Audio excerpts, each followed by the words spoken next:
Well, Brent and Sarah, the study looked at young people ages 14 to 26, determined the risk factor for that age group in order to see what communities can do across the state to support the state's youth to have a successful future. There's a statewide crisis in Connecticut that impacts every town and city. A new study by the nonprofit Dalio Education and the Boston Consulting Group found that 19% of young people in Connecticut ages 14 to 26 are at risk of being disconnected from education or employment. Of the 119,000 young people, 63,000 are disconnected, and of that group, 12,000 are severely disconnected. They have no diploma, no job, and they may even be incarcerated.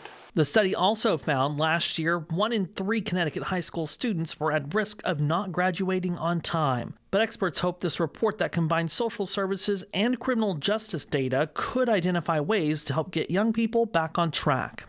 Putting those two processes together, you're much more likely to be able to do what I think we can all agree is a good goal, to have less crime going forward and more success among these young people who are starting off with the deck stacked against them. Education experts also say this report highlights the need for support from the state and federal government.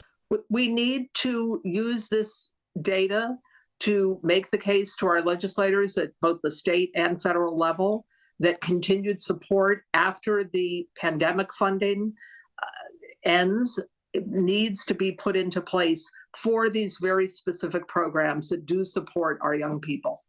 But others say this will take all of us to help address the root causes that make Connecticut's young people disconnected. It is a collective societal failure in the state of Connecticut that is going to take a whole lot of people and a whole lot of resources coming together to figure out how to properly and very aggressively address this crisis.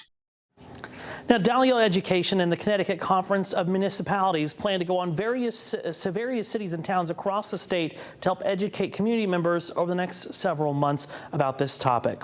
In studio, Jake Garcia, Fox 61, Connecticut's news station.